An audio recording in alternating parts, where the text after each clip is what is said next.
So go ahead, Morgan. Great, thanks, Melanie. I appreciate the introduction, the opportunity to chat with everyone today. You've heard all the cliches on what to call 2020 and the different terms people will use to talk about it. In real estate and business at my firm, I like to use the term, whiplash year, because one day there'll be, extreme bright spots and positivity and optimism and growth for our business real estate clients. And then the very next call I'll get will be just listen in on here. Businesses that are struggling, needing help working through all the issues they're dealing with, just depending on what industry they're in or what business they're doing. So there's been a lot of bright spots this year, a lot of challenges. One of the interesting things that we've seen, though, is there's been a lot of cooperation between, typical adversaries on opposite sides of the table, from, lenders, landlords, and tenants trying to navigate this whole thing. So that's been somewhat enjoyable to work on these situations where lenders are understanding, landlords are understanding, and tenants are all kind of working together to get through this together, which you don't really see ever in our line of work. Kind of early on in the pandemic and back in March, April, there was a lot of stress and anxiety and uncertainty. So there was a lot of kind of overreactions and planning that was taking place that, just because we didn't know what was going to happen. PPP funding helped a lot. The quick rebound helped a lot.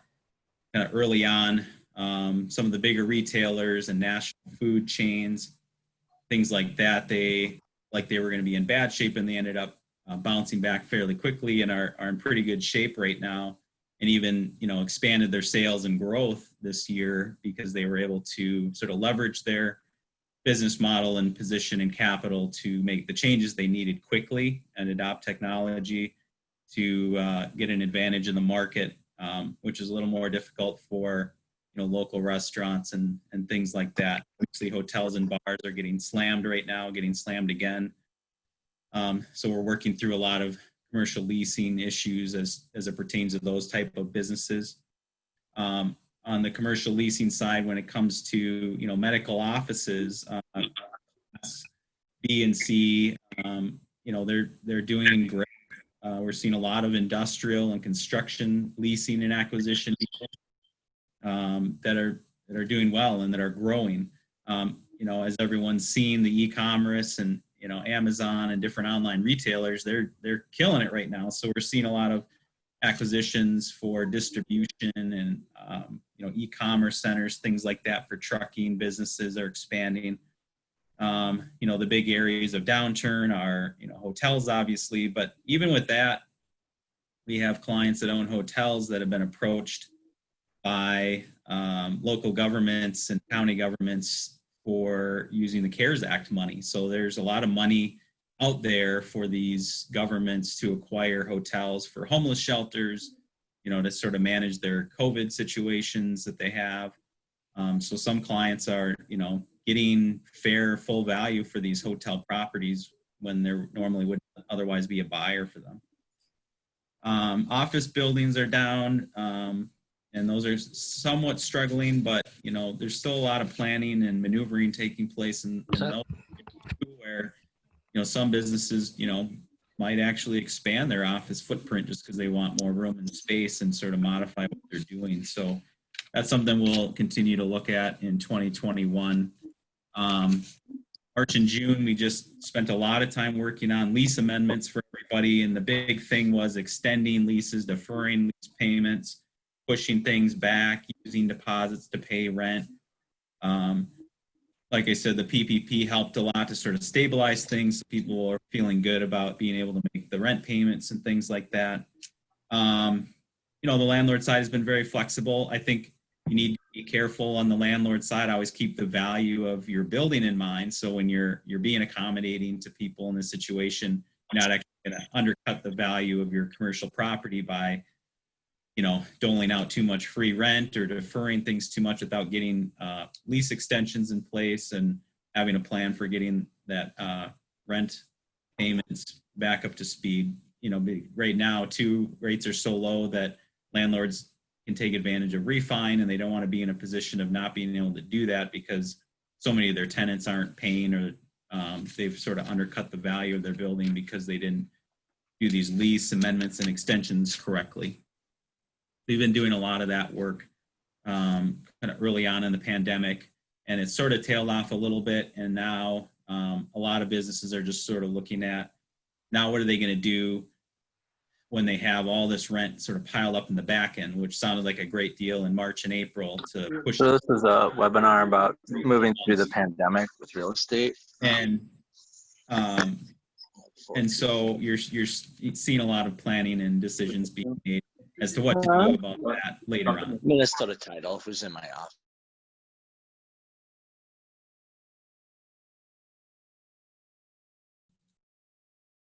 All right, thanks, Melanie. I unmuted myself. All right.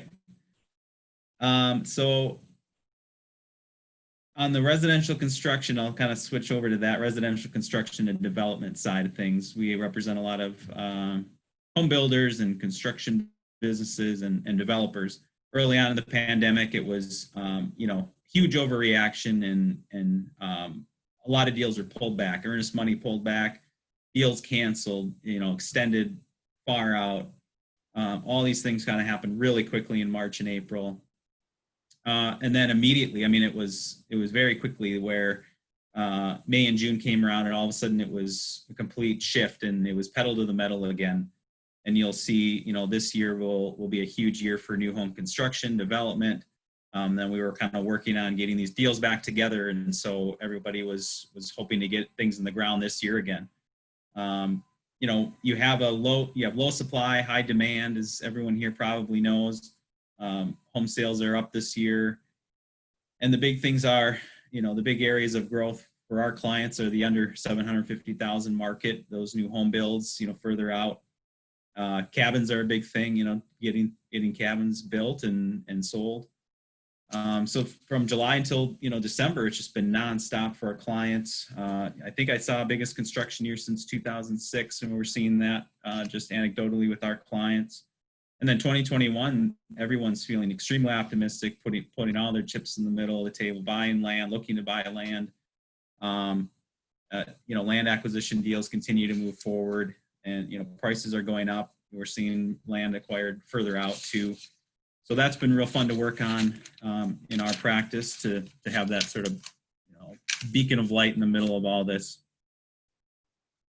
I was asked to sort of mention short sales. That's always something that's on people's mind when we're looking at sort of economic uncertainty.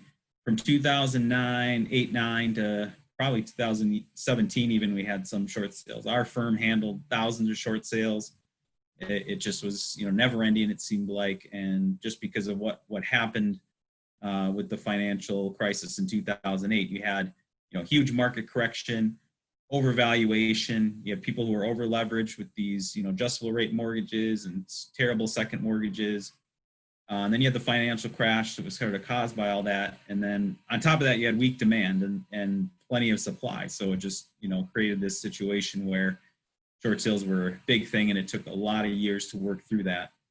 Going into 2021, what we have going for us is that people have a lot of equity in their houses, and there's short supply, there's high demand, so that should stave off a huge wave of short sales. But there will probably be some people out there that will be over leveraged on their houses, that you maybe pulled cash out to kind of get through things or to help their business survive.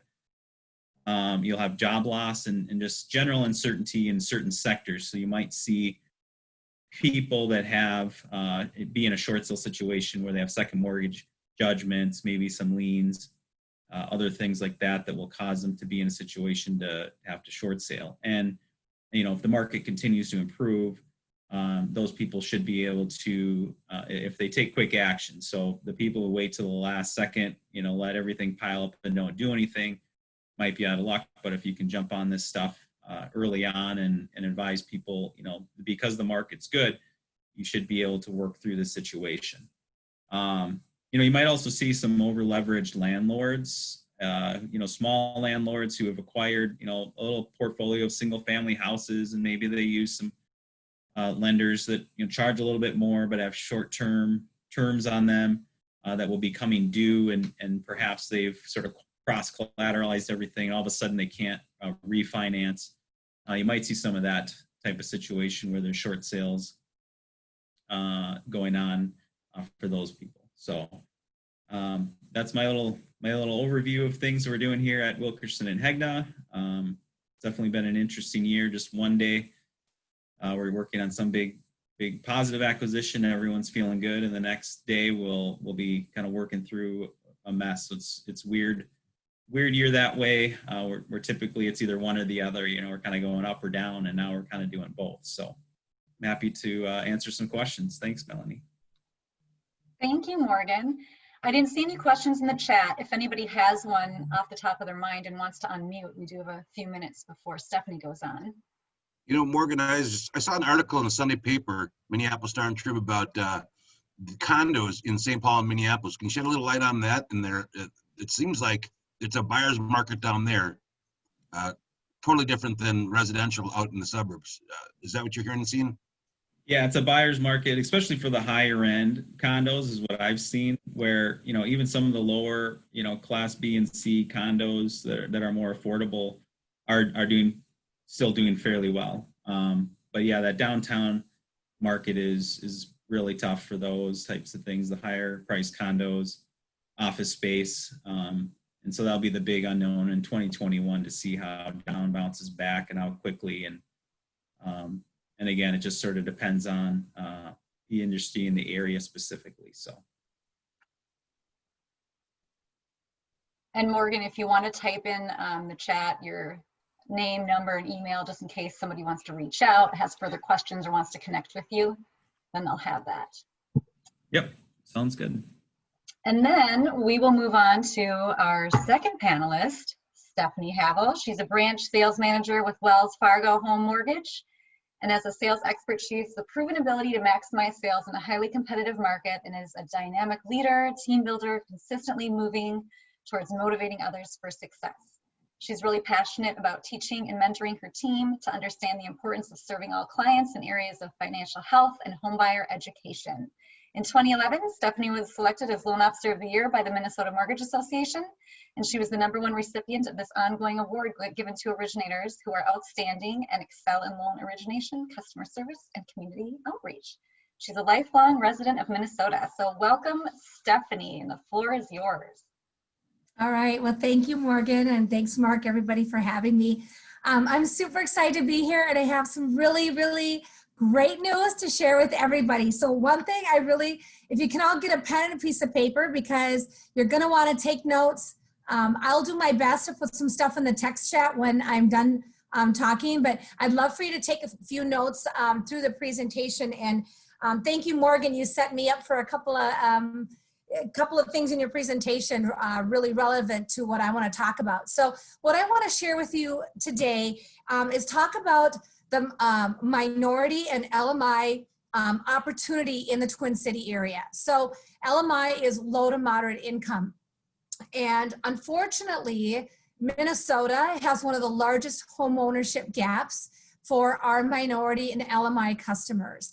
And, through everything that's happened in 2020, what I'm happy to know is this is finally becoming to the forefront. People are starting to realize and understand that we have a huge demographic of people that want to buy houses, but whether they're just missing a piece, whether it's the credit or the education, the down payment, the income. And so that's where a lot of you will come into play. So first of all, we know that home ownership is the #1 mechanism for wealth accumulation. And it's something that most Americans dream of having, right? Of home ownership. So I just want to share some kind of statistics. I can never say that word, stats. I'm going to abbreviate it because it's a long word for me. Share some stats with you. And I want you to maybe write them down or just kind of soak it in and think about how you can use this information to really help bridge that home ownership gap.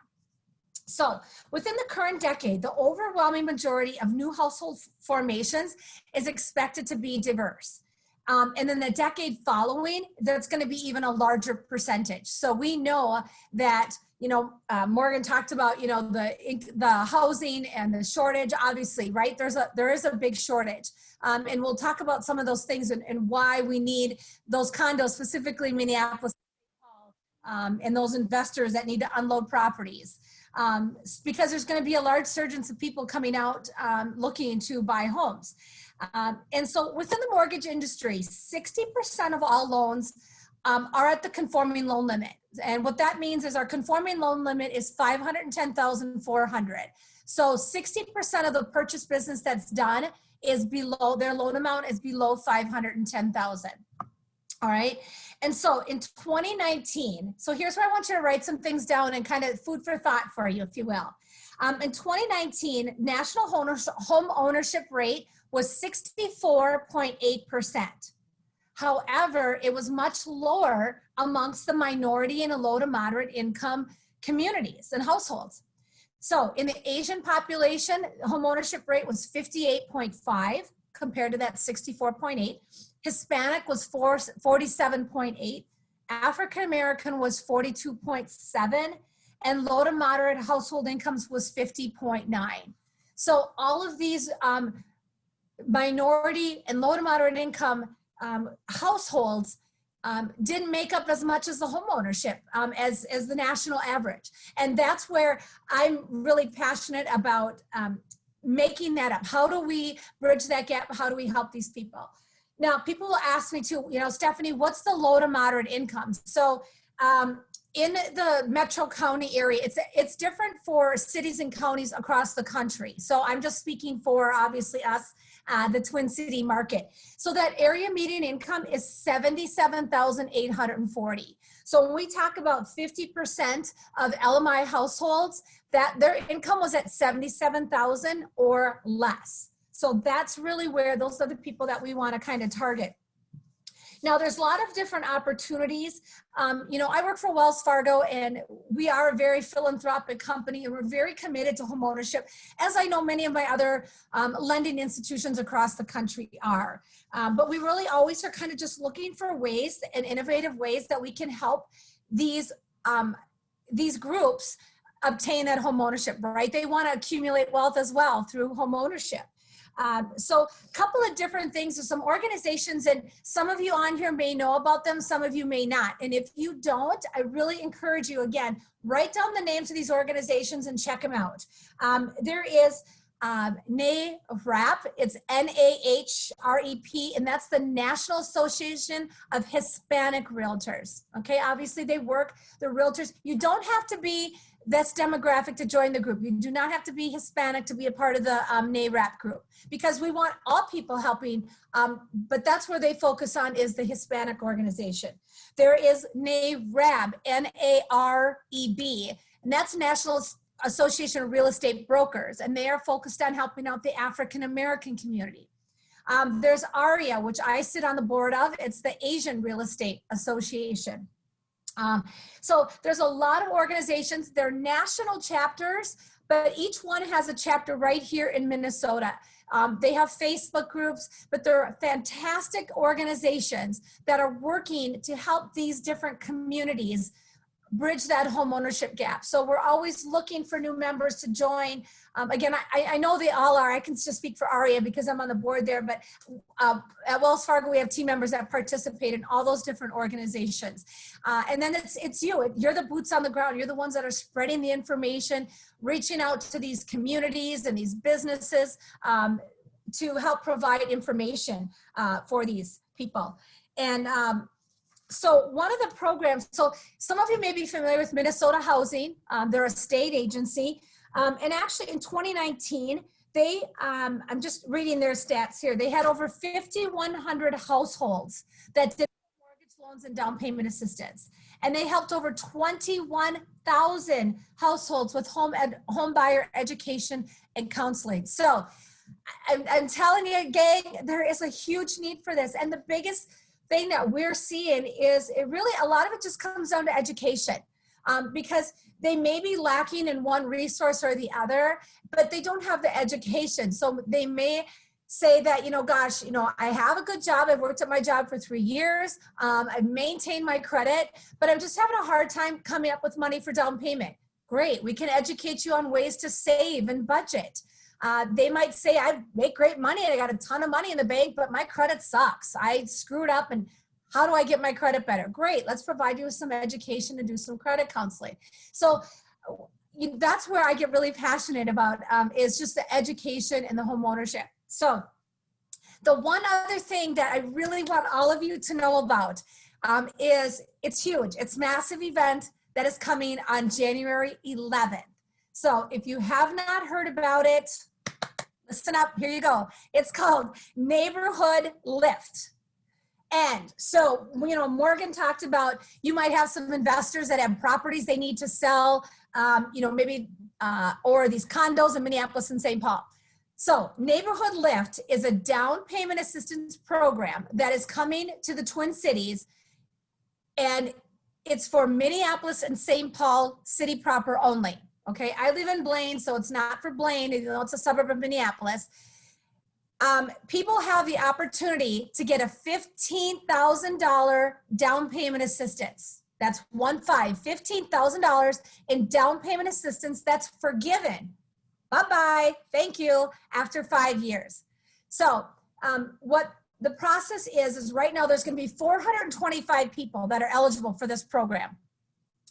I've done this program, Wells Fargo, and we've partnered with several nonprofits in the past to do this. And it's actually, there's 16 lenders that are all participating in it. So NeighborWorks of America is the one. Wells Fargo donated the money to NeighborWorks, and then they're the ones that are distributing out these 425 grants of $15,000. So they have to buy a home in Minneapolis or St. Paul. They do have to meet that area median income, which was $77,840, and then they have to take home buyer education. But think about this, folks. On January 11th, there's going to be 425 people out on the streets of Minneapolis and St. Paul ready to buy a home. Wells Fargo and the 15 other lenders participating, we've got a pool of buyers, right? They're pre-approved, they've had home buyer education, and they are ready. It's burning a hole in their pocket, and they want to buy a house in Minneapolis or St. Paul. So if you have properties or investors or know of, people might say, oh, I'm not going to list a house in January. Who buys a house in January in Minnesota? Well, 425 people will be looking to buy a house in Minneapolis or St. Paul in the first quarter of 2021. And they have $15,000 in a down payment. And that $15,000 is forgiven at a 20% rate each year. So if they do say, well, geez, how am I going to pay that back if I move in 3 years? That's okay. You're not going to have to. Each year, 20% is forgiven. So $3,000 each year is forgiven on that property. So there's a lot of information out there. You can go to, and I'll type this in, you can go to wellsfargo.com/lift, L-I-F-T, to get all the details. We've got a website where customers can go online and apply and get all the details. You can find out where all these different, I think there's about 20 different nonprofits that are offering the home buyer education.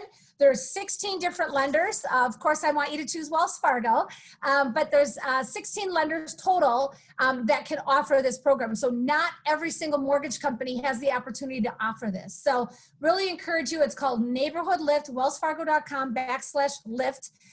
Check it out. It is huge, $15,000. Get your buyers excited. If you had people in the past who said, I want to buy a house, but I got to wait till I get my tax return money or Christmas money or whatever it is, now's the time, $15,000.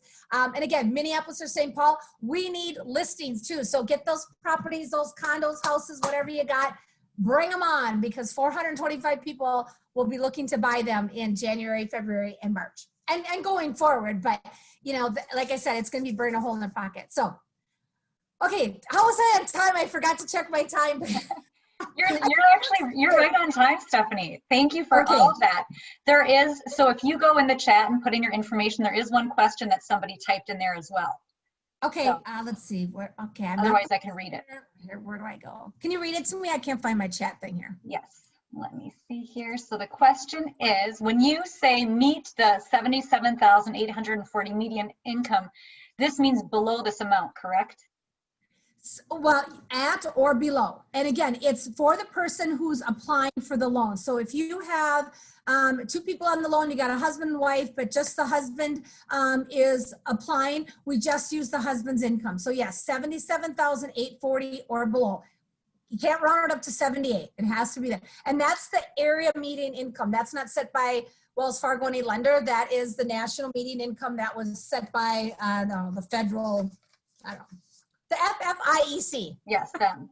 So, yes, and I will go ahead. I'll figure out how to type my stuff in here, Melanie. Thank you. Okay, sounds good. Thank you so much, Stephanie. We appreciate it. My pleasure. Thanks for having me. All right, so we're going to be moving on now to Joe Mahon. Joe is a regional outreach director at the Federal Reserve Bank of Minneapolis. Prior to that, he served as a regional economist and as a staff writer and analyst for Minneapolis Fed Publications, the Region, and Fed Gazette. Ms. Mahon's primary responsibilities involve tracking several sectors of the 9th District economy, an area that covers Minnesota, North and South Dakota, Montana, and portions of Wisconsin, Michigan for the Fed sectors. He also follows closely, including agriculture, manufacturing, energy, and mining. He holds a degree in economics and journalism from the University of Minnesota. So let's welcome Joe, and it looks like he's screen sharing here too, so this should be fun. Oh, good. So that means you can see my slide. Oh, absolutely. Happy to hear it. So I have a lot of material that I'm not actually going to be talking about. I'll be presenting a little bit more maybe macro view, and then some material that's a little bit more pertinent to construction and real estate, and hopefully this is interesting to you. I'll be skipping over a lot of material, and that's intentionally because that's a plug for you to go to our website where you can read more about this content, minneapolisfed.org. And also you can find some videos that my colleague Ron Wirtz and I have done kind of presenting some of this information in webinar format, and stay tuned for more of those coming up in the future. Quick disclaimer, if I say anything stupid, it's my fault and not the Fed's. My views are my own today, just to make that clear.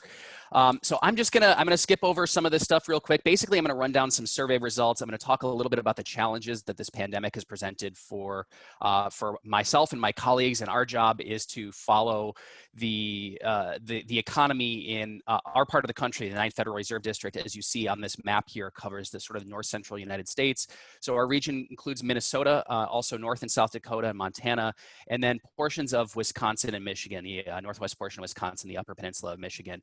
So it's a regular part of my job to stay on top of what's happening in the region, this part of the country.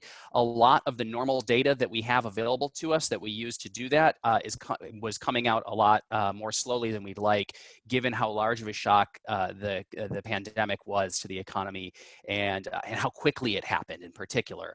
So just to kind of give you an example of that, I'm showing you here GDP, that's kind of our best measure of total output in the economy, indexed to its level in 2010. So you can compare the United States with Minnesota and Wisconsin. And not surprisingly, we saw that fall a lot, in fact, by a record amount in the second quarter. That's the period from April through June of this year. That was when we were in a real severe stage of lockdown in the early phase of the pandemic. We know that the US economy recovered quite a bit. In fact, GDP grew at a record pace. Increase in the third quarter of this year, but we don't actually have that data yet for the states in our region because it's the best data that we have available to us, and because of that, it sort of takes time to tabulate. So we've turned to a lot of other sources, and in particular, we've kind of amped up some of our survey measures. So again, I'm going to run through some of these results really quickly and just kind of give you the highlights. Not surprisingly, so we did a big survey. We've done a few of these in partnership with our chambers of commerce and other organizations around our region. Not surprising to say that revenues in the third quarter, based on this most recent survey that we did in October, were down relative to a year earlier for a vast majority of firms in our region.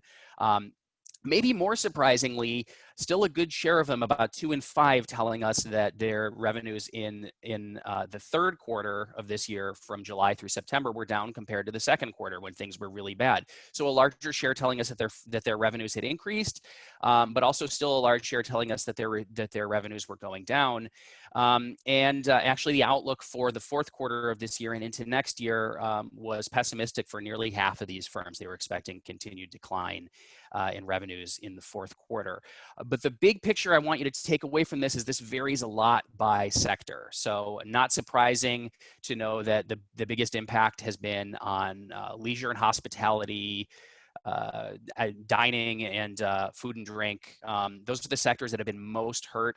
Now I'm showing you here the third quarter compared with the second quarter. So actually a lot of those sectors which were most heavily impacted saw some improvement in the second quarter. So if I were to show you this earlier in the year, you'd see the vast majority, of course, of accommodation and food and drink providers saw their revenues decline.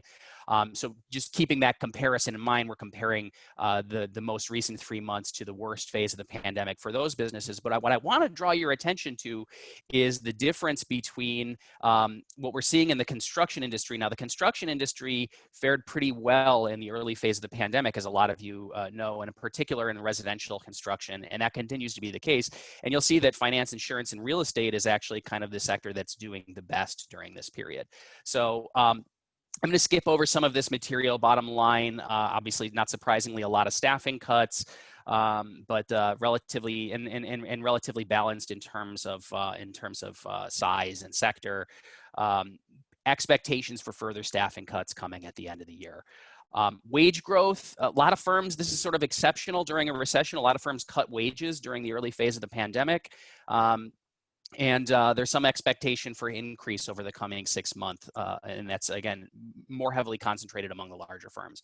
Bottom line, a lot of larger firms are doing well. I'm going to skip through some of this material just because I think I want to get to what's most interesting to those of you in the audience today. Outlook for solvency has improved since earlier in the year when we were conducting this. As I mentioned, larger firms are doing better than smaller firms, but it's improved across the board over the course of the year. Again, the sort of optimism pessimism index is pretty pretty divergent. You know, again, and that's kind of in keeping with the theme that different sectors have experienced this in different ways. And so I'm talking to a group of people today in this virtual room who are probably have done fairly well during this year. And so as you would expect, because of the sort of divergent impact the pandemic has had on different sectors, there's a divergent sort of optimism, pessimism going into the coming year. So I'm gonna skip over a lot of this. Again, you can find out more. Happy to answer questions during the Q&A period. You can find out more on our website, minneapolisfed.org. I'm gonna get into some results now from a survey that we did of construction firms. This survey was conducted fairly recently in late October, early November. It included respondents from all across that 9th district region that I just described to you earlier, but about half of them were from Minneapolis, St. Paul, and it covered all of the different sectors of real estate, residential, commercial, and infrastructure and industrial as well. And also not just from construction, but also in engineering, architecture, design, firms of that nature as well. So again, kind of interesting sort of comparison to the sort of broader economy. We saw pretty strong activity in construction relative to the rest of the economy earlier in the phase of the pandemic. And what we had a larger share of these firms telling us that they saw revenues decline in the most recent quarter relative to the one that came before it. So if you look at that, that middle breakdown here, what happened in the third quarter relative to the previous quarter, a pretty large share telling us that their revenues declined somewhat or a lot in this period. More importantly, and I'll get into some sort of forward-looking expectations in a moment, we had their expectations for the first quarter, or for the remaining 3 months of this year, which we're almost done with now at this point. About 50% of them were expecting their revenues to increase, or rather to decrease relative to the third quarter. A lot of this was concentrated, though, in the commercial and non-residential side, as you can see in this breakdown here. If you get into residential, the picture's quite a bit better. So a majority of firms in the third quarter in the residential category telling us that they saw some increase in their revenues relative to the previous 3 months, in contrast to those other sectors as well. Kind of some forward-looking indicators here that I'll kind of go through real quick. firms telling us that they're seeing an increase in cancellations and delays of both private and public projects. This was true when we did this survey earlier in the year in July as well. So it's kind of not a big change compared to that picture for revenue, which we did see some worsening among these firms. The picture for cancellations and delays is relatively steady. Sort of maybe more concerning. We asked them about requests for proposal, projects out for bid, and a decent share of these firms telling us that they've seen some decrease, either a little or a lot, in both private and public RFPs. So kind of some indications that the pipeline of future projects is slowing down. Again, anecdotally hearing a lot more about this from commercial and industrial than from residential. And you can see that breakdown in this chart here as well in terms of the respondents. Residential, again, continuing to be kind of a relative bright spot. A larger share of respondents in residential building telling us that they saw some increase or a lot of increase in RFPs. Not surprisingly, for anyone who's involved in construction, pretty significant increase in prices for non-labor inputs for construction materials. You can see that in this chart. Expectations for this to continue over the coming 6 months. So we compare here what's happened since the onset of COVID. You all know about the lumber shortage that we saw earlier this year and the surge in prices for certain construction materials. And a good share of those that we surveyed were expecting this to continue. Nearly a third expecting construction materials prices to increase 5 to 10% in the coming 6 months, and about 1 in 6 expecting increases by more than 10% over the coming 6 months.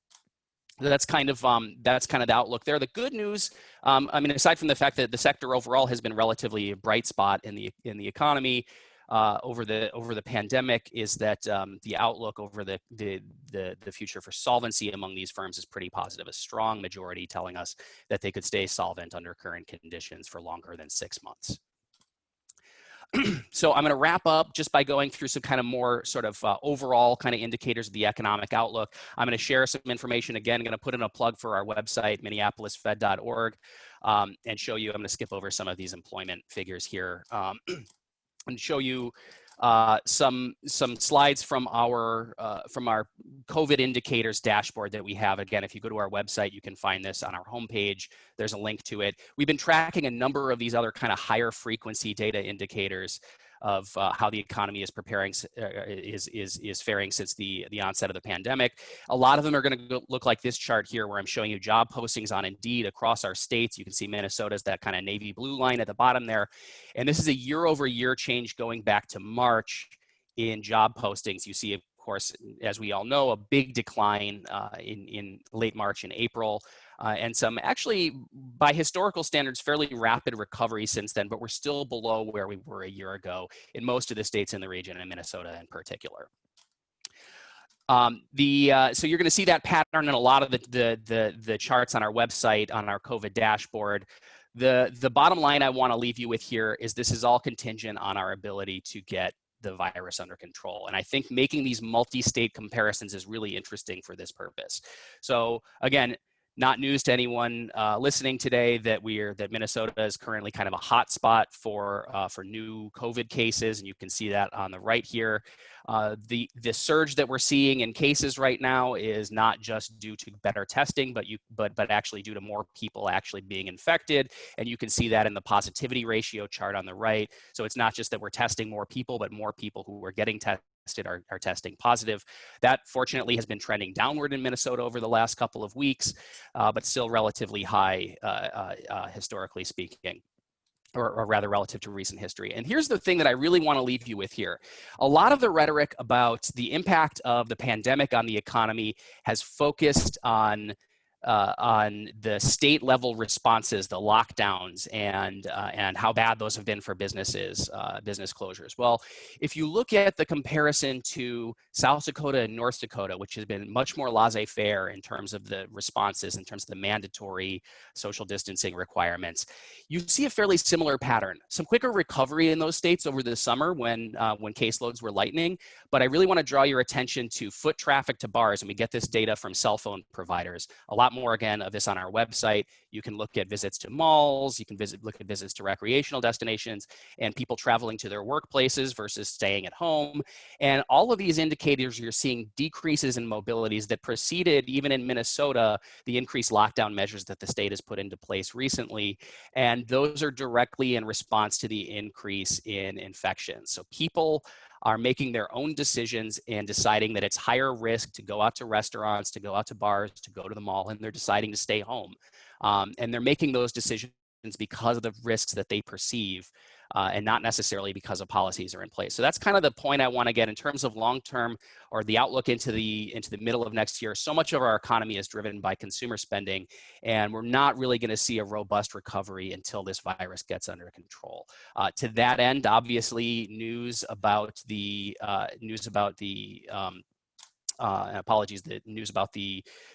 vaccines that have been developed and that are going through approval process recently is good, but the near-term outlook, given the rate, the pace of the virus and infections are on right now, is not very positive for the overall economy. But again, it might be different story in real estate. And with that, I'm going to shut my mouth, and hopefully, and maybe if you have questions, I can answer those at the end. Thank you. Thank you, Joe. That information was wonderful. And I encourage you all to go to the website and see that entire slideshow, which you said is on there, correct? So if you put That's your correct. information in the chat box, and maybe the website link or whatever, so people can easily find that, I think they'll find huge value in learning a little bit more about that and following what you guys are discovering as well. Thank you so much. Okay, we're going to move on to Dr. Jessica Lautz. She's the VP of Demographics and Behavioral Insights at the National Association of Realtors. The core of her research focuses on analyzing trends for both NAR members and housing consumers. Through management of surveys, focus groups, and data analysis, she presents new and innovative ways to showcase results. And Jessica discusses research findings in major media outlets and international presentations. She received her doctorate of real estate from Nottingham Trent University in the UK, and she also has a master's in public policy from American University and undergraduate degrees in political science and law and justice from Central Washington University. So welcome, Jessica. We're so excited to hear what you have for us today. Thank you. I'm really psyched to be talking to you guys again. Thank you guys so much for actually inviting me back. And giving another update on what we're seeing right now. I know you guys just heard a lot of brilliant local information, so I'm going to be providing information in really a different way. We have just released our profile of home buyers and sellers. It's the largest survey that's out there that looks at recent home buyers and sellers who purchased a home in the last year. We've actually been doing the report since 1981. And it really gives us a good understanding of who's out there in the market, who's making a transaction right now. Just some key overview specs. It's over 8,000 respondents that we actually receive from this. We do it in English, we do it in Spanish, we do it online, we do it in paper. So we really are trying to hit consumers in the most broad fashion as we possibly can. The other big takeaway from this year's report, which makes it completely different than any other year, of course, is we are in the pandemic. And so what we did for this year's report is we actually separated out buyers and sellers who had a transaction before the pandemic ever hit, and then those who actually closed after April. Because we know even if you only closed in April, say you were in that home search process before then, your transaction is likely different. You probably hit some snags, you probably hit some delays in the road. You may have even changed what you looked for in a home, even looking as soon as April as the pandemic hit. So that's what we really wanted to understand, is how these consumers are different. I'm going to jump in. I'm going to give you some of the data. I want to say two things though, in case you get bored of me talking and you want to jump off. The two biggest things that you can take away from my presentation is, one, this report is completely free to NAR members under Right Tools right now. We typically charge for it and it is free. But probably the most important thing that you could take away from anything I have to say today is December 10th, we have an NAR Real Estate Forecast Summit. It is free. It is free to the public. It's free to researchers. It's free to members. It's free to the media, period. It's free. We have huge name speakers. Lawrence Yoon, Chief Economist of NAR, will be a keynote, but Jared Bernstein is also confirmed. He is recently appointed by President-elect Biden. He is really, truly going to be one of the huge names in the economy moving forward. So he's a confirmed speaker. I will say he's confirmed, but then he said, I don't know if I can actually do it now that I've been appointed. So, he doesn't have anything better to do, right? So I suspect he's going to be very busy next week, but hopefully he can take 20 minutes and do a Q&A with our president, Charlie Oppler. So that's the big takeaway, is that you can register for these events for free. And please do download the report for free too. Okay, so let's jump in. Let's talk about some of the data we're seeing. It's a 185-page report. I'm not going to talk about that in detail. So I'm going to give you some really broad strokes overviews of what we're seeing this year. We have seen that buyers absolutely changed their search. You guys know that if you're working in the market right now, you understand the use of virtual tools. 5% of buyers who purchased during the pandemic actually purchased that home sight unseen. That's incredible to me. That's 1 out of 20. We had no reason to report that number in the past. It was just 3% pre-pandemic. We saw that buyers today who are purchasing, they have higher incomes. It's definitely a K-shaped recovery. We've heard a lot about that, about those who can recover and those who cannot recover, those who really are struggling right now. And so we are seeing that the buyers who are in the market, they're purchasing at higher price points. They are secure in their job. They can purchase this larger home that their family does need right now. We did see that those buyers did have some delays in their process. Likely at the beginning of the COVID crisis, we probably are not seeing as many delays right now as we are seeing that really things have been ironed out and transactions are moving forward, and they're moving forward with fewer delays during the process at this point. We're also seeing that the buyers who are out there in the market, I think this is fascinating. They're expecting that they're going to own this home for 5 years less than pre-pandemic buyers. They're really, truly just seeking a home for right now. They don't think necessarily this is my forever home, and they're going into it with their eyes open. They also probably are a little more realistic, saying, we don't know what's around the corner. We didn't know the pandemic was coming. We certainly don't know what's going to be down the corner 5, 10 years from now. Let's just purchase a home that fits our needs right now. Again, these are well-heeled buyers, so they probably can make this transaction happen, and they probably don't have to be as committed to owning this house for the rest of their life. So I think that's a really interesting and big change in those buyers. The other big thing we're seeing is that 1 in 6 buyers today who are purchasing during the pandemic purchased a multi-generational home. That's up from 11%. We've collected this data for several years now. It's bounced around 11, 12%, no consistent changes. I've always said it has to change. It has to change. It has to rise. And the reason I always say that is that more minority families purchase multi-generational homes. We see a rise in multi-generational homes when you see a rise in minorities in the US purchasing homes, period. But that being said, this is a massive change in why people are purchasing them. In the past, when we look pre-pandemic, what we saw, it's about an even keel of adult children over the age of 18 living in the home or aging adult relatives. It's always been about even. The reasons why. This year it changed. Aging adult parents moving into that home. Maybe they were living independently in a nursing home, nursing care facility. Now they're back into their family member's home. That's a massive change. It's the #1 reason why people are doing this today. The second reason, and something that wasn't this high in the past, is cost savings, relying on other people's incomes in that house, having a fallback plan that someone else also has a steady income. Maybe you have 3 or 4 different incomes in that house. So if someone does lose their job or salaries are cut, you actually do have a large single family home that'll accommodate everyone in that home, and you won't be as financially stretched. All of this being said, the adult children here being the third reason, it's still really, really important to know that we have the largest share of young adults living at home since the Great Depression. And I think that's a huge impact to so many people's lives right now. And so it is something to take in mind, even if people are not necessarily purchasing multi-generational homes because of that, there's a large share of them doing that. The other thing that we can get out of this report is a wealth of race and ethnicity questions. We actually do an offshoot of this report called a snapshot of race and housing. We put this out in February last year. I suspect we'll do the same thing this year.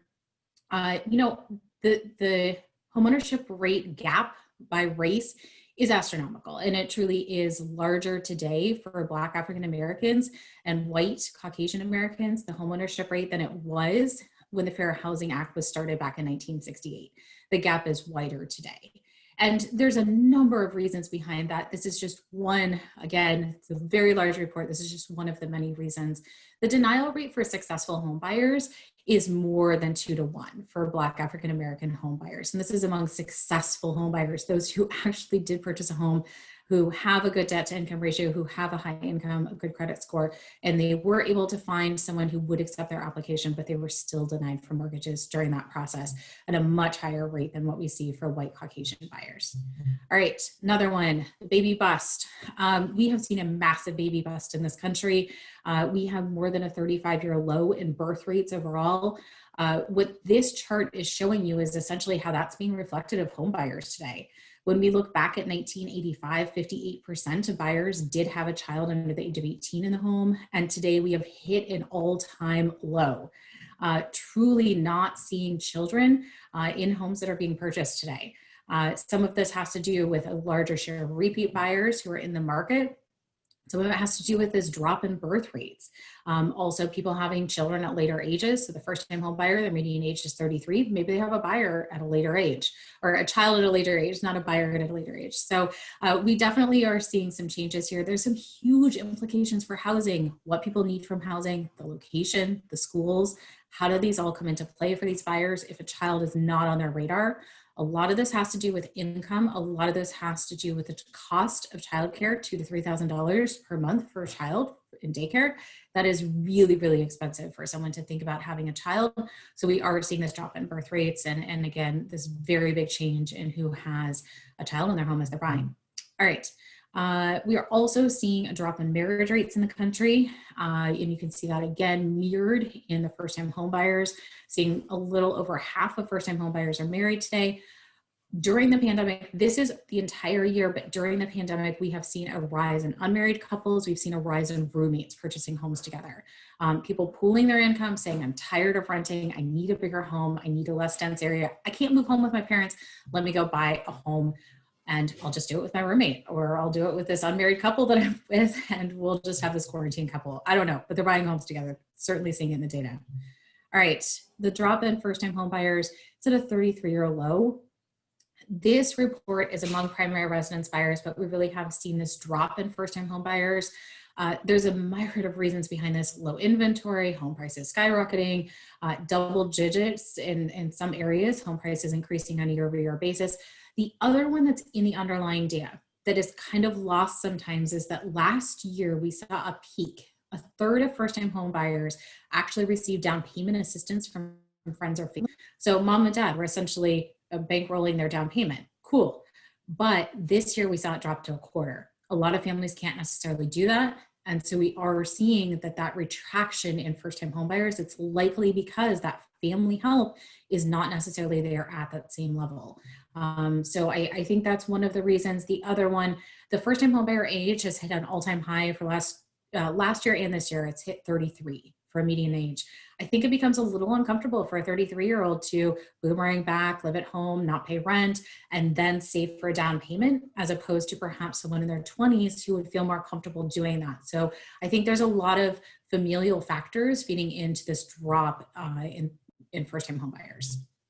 All right, the buyer's use of the agent is near all-time highs. We are consistently seeing that people do want buyer representation. They do not want to do this by themselves. We have done a lot of research through the pandemic. This is one study, but we've been doing waves of research and talking to consumers in focus groups and in small surveys.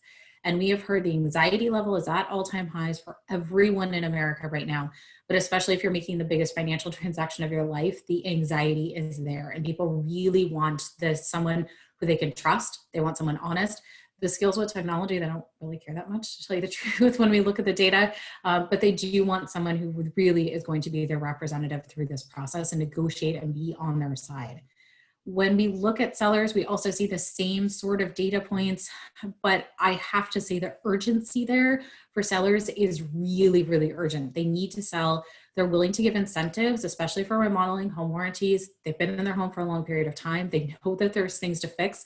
They don't want to bring a remodeler in because they can't find a remodeler. To even find one right now is really hard to do. But the idea of bringing an additional person in the home, slowing down that process, they're not willing to do it. And they also have more equity in their home. They're selling at a higher price point. They, again, have higher income, so they're willing to make these concessions and just get out of their home faster, find that bigger home for them. People have taken on these virtual tours. They've taken on virtual listings, virtual open houses to really get their home sold. And again, needing a bigger home in the burbs, really, really can't underscore that enough. What we are seeing is people can work remote. They don't have to go into city centers, and they're really enjoying the less dense neighborhood. Sellers really do want a full service agent. We have collected data. Not only are you using an agent in the process, we have FSBO's near all-time lows at 8%, bouncing around 7-8% for several years now. But we've also collected an additional question. We actually ask, are you using an agent that offers the broad range of services, who walks you through from day one to the closing table in every aspect of the sale? Or are you just using someone who is a limited service broker and they're listing on the MLS and they walk away and that's what you get? And what we find is that we actually see in the last decade of collecting this data, more than a decade, it's actually at an all-time high that sellers want a full service agent. This, again, time of anxiety, they need someone by their side who's going to represent them through that full process. That's all I have for you. But again, the Forecast Summit, I will tell you, we have a limited capacity. Our Zoom license goes up to 5,000 and we are hitting that very, very close. I think we're going to hit that today. So please do sign up like now, this morning. This is free, circulated to anyone you want. Happy to have the more the merrier, truly, but we do want to make sure that the seats are filled virtually. And then lastly, follow us on social media and really do grab this free report, because traditionally we do charge for this, but it is free under Right Tools right now. So thank you guys. That was such wonderful information, Jessica, especially for the real estate agents on the call. I mean, and knowing that people may be getting this home as a in the meantime home, and it's just changing everything. So keep those touch points going with your clients. They want you. Does anybody have any questions for Jessica? Let me check the chat and see if we, can we put the summit link in the chat? Yes, we can do that. Is there any other questions? People can actually chime in if they want to unmute themselves as well.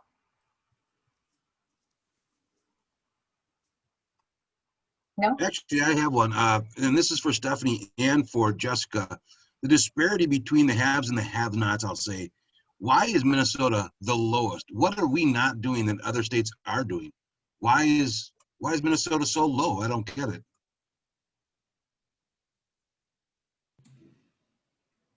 Anyone?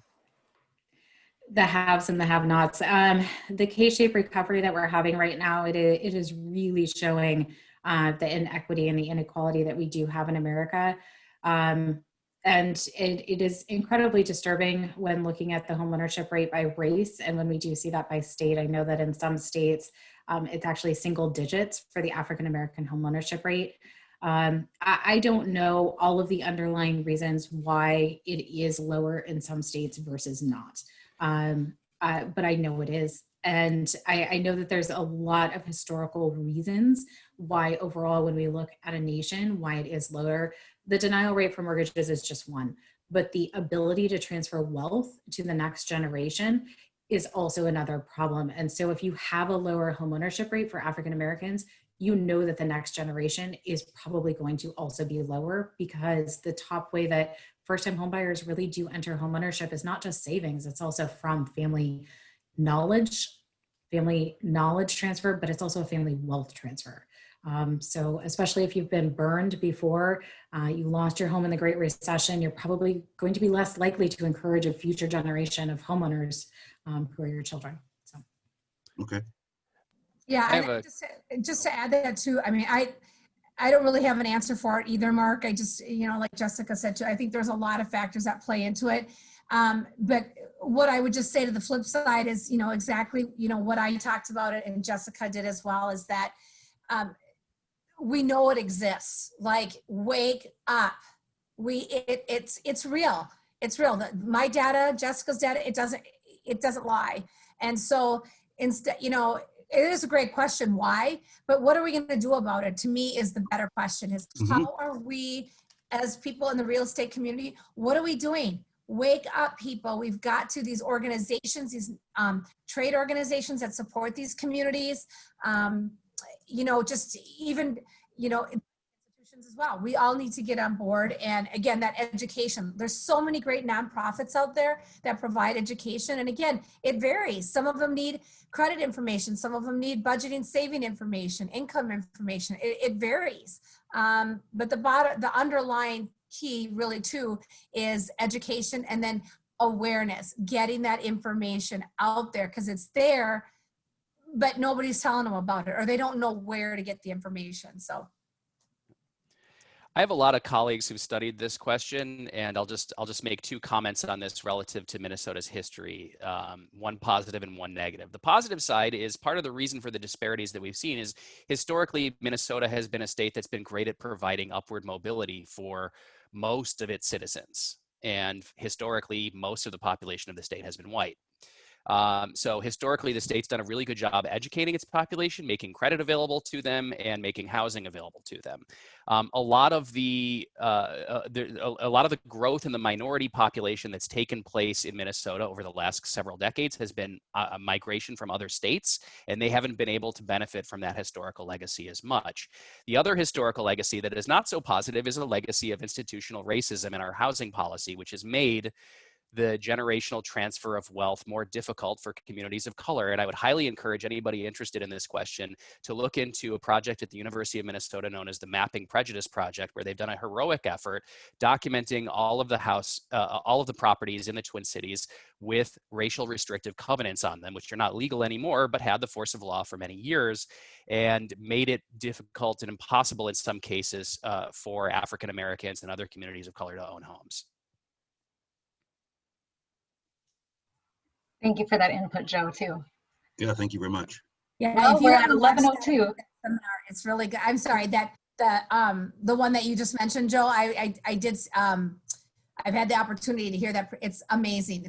They've done an amazing work. Yeah. Such an eye opener, a sad, really disappointing, but a huge eye opener. So yeah, I encourage you to. Well, in Minnesota, I should say, and Minnesota is not unique in this regard. I'm a native of Detroit originally, and Detroit has a shameful history of housing discrimination as well. But they've done a really good job documenting it here in Minnesota. Right. Well, I appreciate you all coming so much. I think that the information that you offered is just invaluable, and I will send you all a recording of this so that you have it, and I will be posting a recording of this on our YouTube channel for anyone that missed any portion of it and wants to see the entire thing. And let us know if you ever want us to do this again and more information that you guys would like to hear about so we can get these panels together more often. All right. Thanks, everyone. Really Thanks, interesting everybody. presentation. Have a wonderful Thank you, day. Bye. Appreciate it. Thank you.